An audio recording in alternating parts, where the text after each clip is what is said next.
Demographic transaction தியரினா என்னன்னு பார்ப்போம்.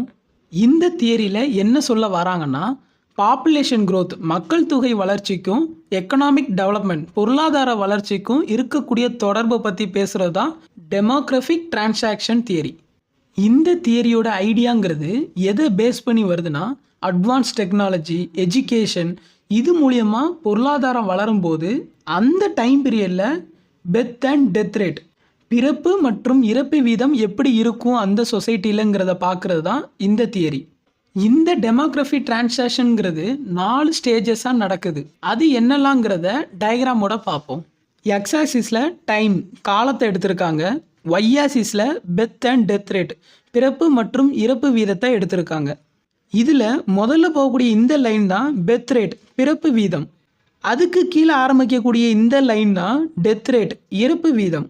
இதை 4 வீதமாக பிரிச்சிருக்காங்க. Stage 1, stage 2, stage 3, stage 4.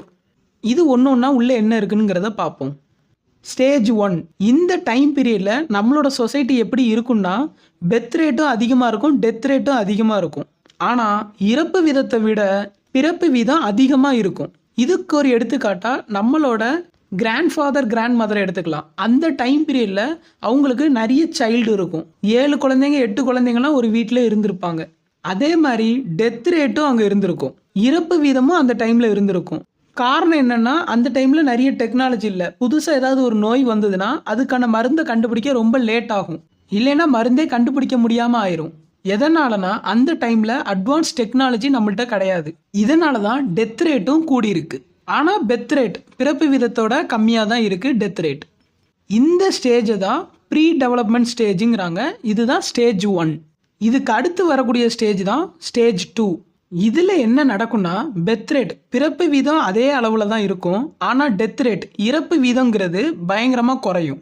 ஏன்னா இந்த டைம் பீரியடில் நம்ம நிறைய டெக்னாலஜி அட்வான்ஸ்மெண்ட் ஆக ஆரம்பிச்சிருவோம்.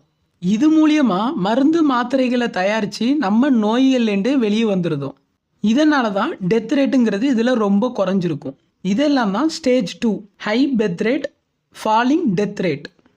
இதுக்கு அடுத்து வர்றதான் ஸ்டேஜ் 3. இதில் ஸ்டேஜ் 2ல் குறைஞ்சி வந்த அந்த டெத் ரேட்டுங்கிறது ஒரு இடத்துல கான்ஸ்டன்ட் ஆக ஆரம்பிச்சிடும். ஆனால் அதுக்கு பதிலாக பெத் ரேட் பிறப்பு வீதம் குறைய ஆரம்பிச்சிடும். இதுக்கு ஒரு எடுத்துக்காட்டாக இந்த ஃபேமிலி பிளானிங் வந்த டைம் பீரியடாக நம்ம எடுத்துக்கலாம். நாம் இருவர் நமக்கு இருவர், இல்லைன்னா நாம் இருவர் நமக்கு ஒருவர். இந்த மாதிரியான பிளானிங் மூலியமாக எஜுகேஷனை மக்களுக்கு கொடுத்து அது மூலியமாக இந்த பெத் ரேட் பிறப்பு வீதங்கிறது குறைய ஆரம்பிக்குது. இதுதான் stage 3, stable death rate but falling Beth rate. இப்போ லாஸ்ட்டாக இருக்கக்கூடிய ஸ்டேஜ் 4 பார்ப்போம்.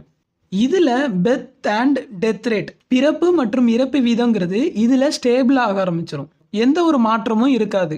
இதுதான் ஸ்டேஜ் 4. இதோட இன்னொரு பேர் தான் டெவலப்டு.